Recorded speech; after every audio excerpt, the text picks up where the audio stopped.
let's keep focused on?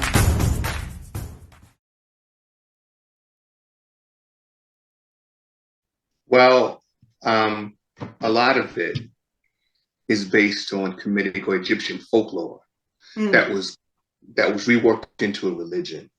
Now, since we're talking about somewhat about the Bible and regions, in that part of the world, let's talk about Jesus for a second. So, the symbol of Jesus that is projected around the world is a European. And most people believe that that is the symbol or the image and likeness of God. Does the Bible agree with that? Right? The answer, I would say, is absolutely not. No, no way. Mm. If you read in the Songs of Solomon, Solomon said, I am black. He didn't say I'm European, didn't say I'm Chinese, didn't say I'm Middle Eastern. He said, I'm a black man. Mm. Well, one of his sons, his 10th son, is a man by the name of David. Right. David is the greatest king of Israel. Absolutely. Okay. Jesus comes from the lineage of David because Right. in the Bible, I believe it is in the book of Romans, it said Jesus is considered the Son of God by way of the Spirit, but is of the house of David by way of the flesh. So for a lot of people, that brings up some controversy because they say, well, Jesus don't have a daddy. His daddy is the Holy Ghost. Well, according to the Bible, Got an earthly daddy. it says that he is of the house of David. So if his granddaddy's black and his daddy is black, what is Jesus? He's black. I've been said that. Well, in Revelations, the John, the Revelator, is describing the Son of Man as having hair like lamb's wool, Right. feet like brass burned in the fire, and eyes that were red like fire. So from that description of John, how do we get this fellow that we see that's plastered around the planet right. as the symbol and likeness of Jesus? Where does that come from? Mm. It all goes back to this concept that folks wanted to create of white supremacy. And, I was watching a little documentary the other day, and they were talking about the Nazis and how they wanted to create a master race. Well, this is not new. This goes back centuries. About 325 AD, they had something called the First Council of Nicaea. And they got together, or at the time, the leader of the Roman Catholic Church, who was also at that time in control of the Roman Empire, the reconstituted Roman Empire. His name was Constantine. Right. Constantine decided that he wanted to bring together all of Christianity. And what they were going to do was conquer, not spread righteousness, not spread the gospel, but to conquer. In fact, the cross is a symbol that Constantine said he saw in a dream. And he said, under this symbol shall we conquer. The symbol was the cross. So Constantine pulled together all of the world of Christianity. And when they gathered in Nicaea, which is modern day Turkey, they began the outline of the scriptures that would create the name Jesus. Mm-hmm. And from that time forward, this new concept of what Jesus looked like would begin to spread first throughout Europe. Right. And when Europe was converted under the symbol of the cross, then they began to spread outward into Africa, into Asia, and of course here to the Americas with this symbol of Jesus as a European. Mm. In fact, when it is said that when Michelangelo was commissioned to paint the ceiling of the Sistine Chapel, they told him, well, look, we need you to depict Jesus or Mary and Jesus, the baby Jesus, as white. It is reported Michelangelo said, well, everybody knows that Jesus and his mother were black. There was no precedent for, painting this as Eurocentric. Right. But that is the idea that was beginning to spread through Europe to change the color of Mary and her son and to spread this new concept throughout the world. So to this day, many of us still believe this. In fact, it's interesting. You might not be old enough to remember this, but there was a show that came on Good Times, and there was a segment in this show, or an episode rather, where JJ painted Jesus as a black man. I remember that. Right. Well, they took white Jesus down and put black Jesus up. And for a period of time, it brought them good fortune. As soon as things started to change, Florida goes to that wall where black Jesus was, did a little speech, took black Jesus down, and put the white Jesus back up and said, this is where you belong. For her to do that was a very powerful and poignant message to people like you and I who are watching this. Absolutely. Remember, I was a child during this time, right? So for all of us, symbols mean a great deal. And right? Can I interject real quick? I just want to absolutely. For those who don't know this, Miss Florida herself, I forgot her real name, and also to James, what is James' last name?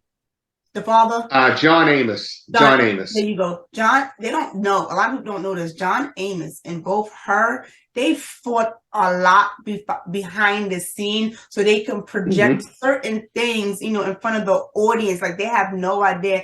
And a lot of people didn't understand, like, towards the end, like, why John Amos wasn't around, because he was tired. Like, they really did fight to project certain images, but they wanted to continue to portray that Project Fields. And as James, he passed away and he died, she said, no, we want to change some stuff. So that's how, what was the daughter name? Jenna Dubois, right? Was it Jenna? No, it wasn't. Not Jenna Dubois. That's her real name. Oh, Jenna Dubois was Willona.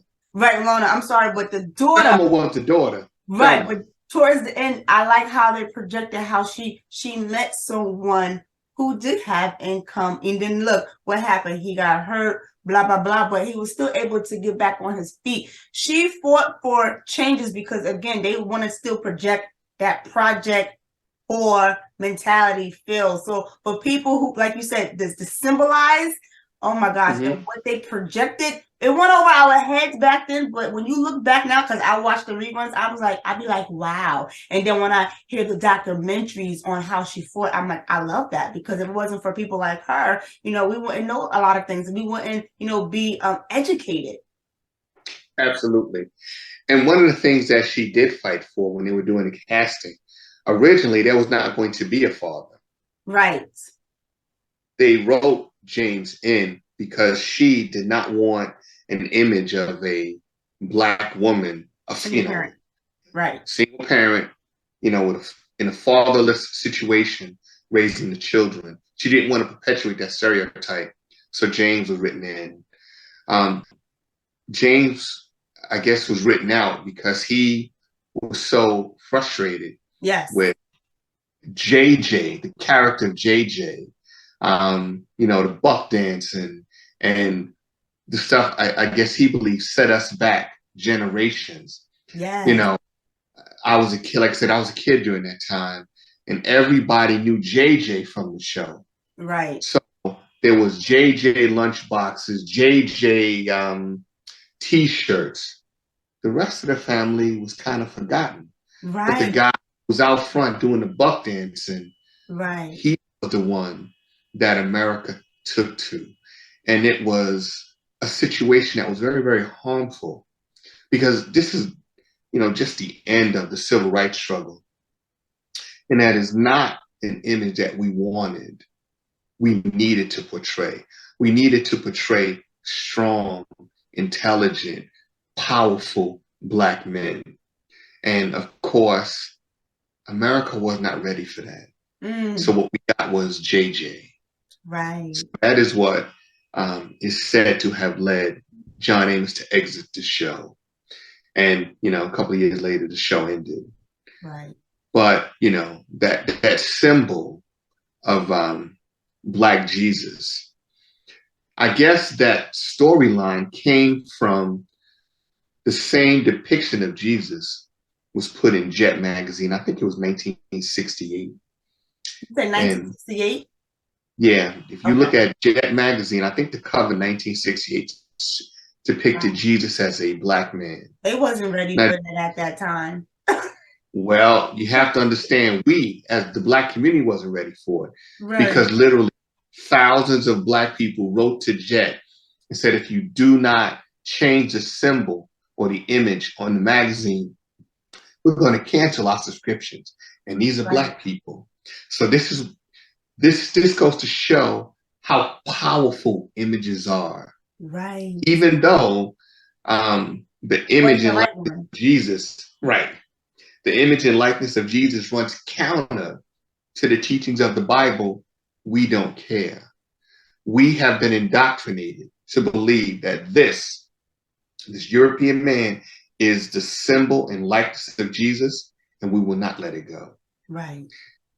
And of course, that can create very serious problems, because the Bible tells us to make no graven images.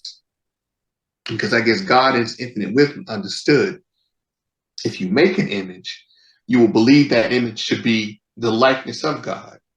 What happens if, because the Christian world believes that God is going to come back and redeem his church. Right. So what happens if God comes back and does not look like the image? What happens if a Black man knocks on your door and says, I'm here to redeem you? Will you call the police? Lock your door? Will we have another situation like what happened with Tyree Nichols down in Memphis? Yes. The police come and beat Jesus or to return Jesus to a pope? Will they incarcerate him on trumped up charges? So unless you understand, that it is not the clothing that the spirit is housed in, it is the spirit within that you need to recognize. But you can never do that if you are indoctrinated to believe that there's only one image, only one likeness. And if you do that, then you're going to have problems. Absolutely. I'm going to pause right there for a moment because you brought up Tyree Nichols. And I have to say this, right? So even though we know the story that there was 5 Black officers that beat him down, right? And then there's more that's coming, manifesting in the story. However, I just want to take the time just to say, in their mind, because they wore those badges, they thought they were protected. Right? However, as we can see, nothing was fully out yet. Like, there's no trial, no nothing. And already they got probed to the type of charges that they was going to get. Just like that. Right. Just like that, before anything was done. And I said, wow. And they really thought the blue was going to protect them. And look, you were so dedicated and faithful to the blue, but you forget what's the color of your skin, sweetheart. And it's so sad. Right. We have to get reminded every day the color of our skin and the consequences you face, because when we go back to that gentleman, oh gosh, it's at the tip of my tongue. It's been so many of them. The gentleman in Michigan. That was talking about George Floyd? Yes, him. Look how long it took them to indict them. Look how long the process took, and just look at the comparisons, just like any other story. And it's so crazy. Again, I just had to pause for a moment because sometimes I think people, they get so in tune, that even though the time is changing, the years is changing, but they still will remind you. They will take you back. Oh, let me take you back and remind you who you are. Right. Yeah, I think that what people, particularly Black officers, need to be cognizant of is the fact that, they said after Dr. King was assassinated that there are two Americas, one Black, one white, separate and unequal. Well, in the police department, there are two police departments, one Black, one white, separate and unequal. Mm-hmm. So when you as a Black officer go out, and I was a cop for 20 years, you go out on patrol, you have to understand, you have to always be cognizant of the fact that what you do and what they do is treated very, very differently. It's viewed very, very differently. Okay. Case in point, in Staten Island, Eric Garner was killed. He was put in a chokehold. And as a result of that chokehold, you hear him on the ground saying, I can't breathe. Right. I can't breathe. Right. They continue to hold the chokehold around his neck, which is something that is prohibited by the department. Any sort of chokehold that restricts your ability to breathe. Well, the officers that initiated the stop, that approached, Eric Garner and actually choked him and led to his death, well, they're back out on the street. Exactly. Was a Black female sergeant that showed up. Now, by the time she got there, Eric Garner was pretty much near death or dead. Well, the police department in the New York City Police Department, in infinite wisdom, decided to exonerate the two officers, but wanted to place the blame on the Black female sergeant. I'm not sure if she was fired, but I know that they said it was her fault because she did not properly supervise. Now, here you are, a Black woman in a heavily Caucasian male-dominated occupation. Right. Have you been listening to her if she said release the chokehold? And by this time, it was too late anyway. But of course, the Black person on the scene is the one that we're going to make the scapegoat. We're going to let these two officers who committed murder, we're going to let them go back, probably take them out of that precinct and stick them someplace else. Yep. But they're still out there patrolling the streets of New York somewhere. I know this is on subject, but no, it's a little bit off.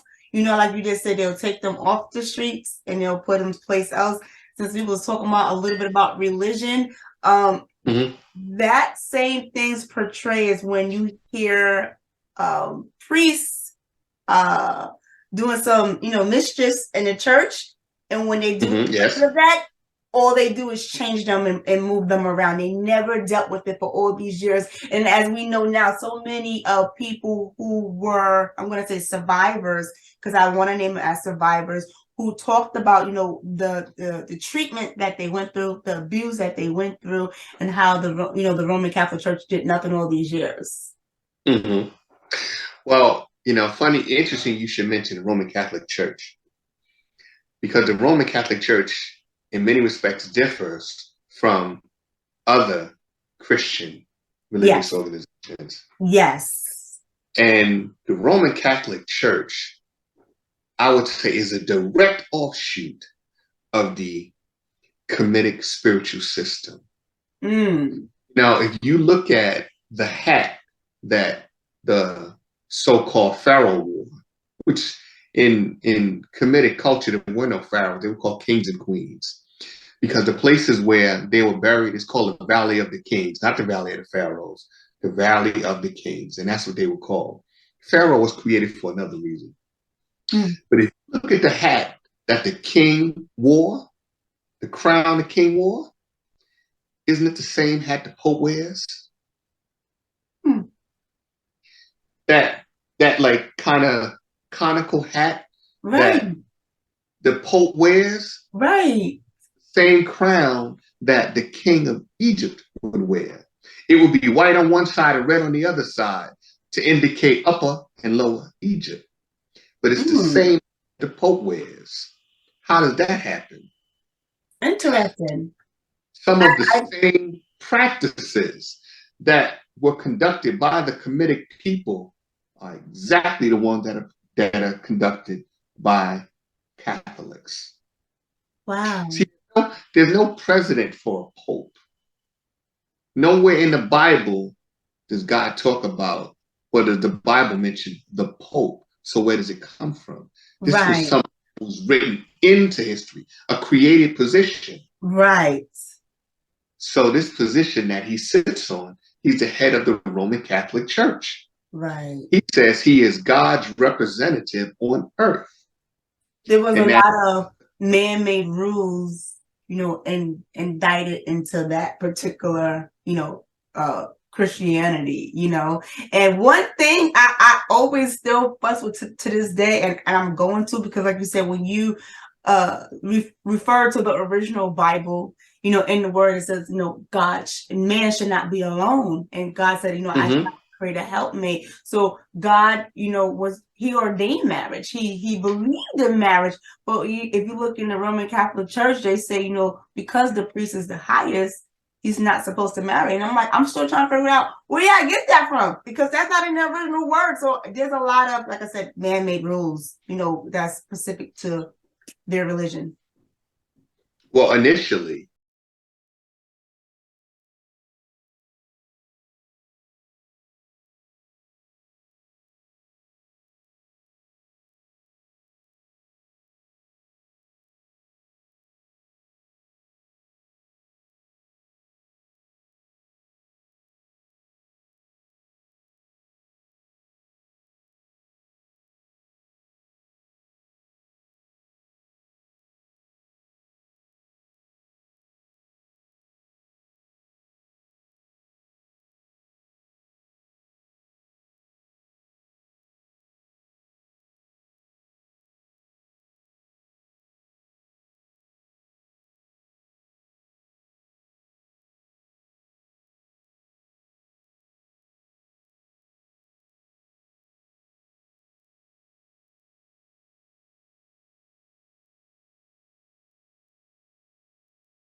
Lady K, K, K.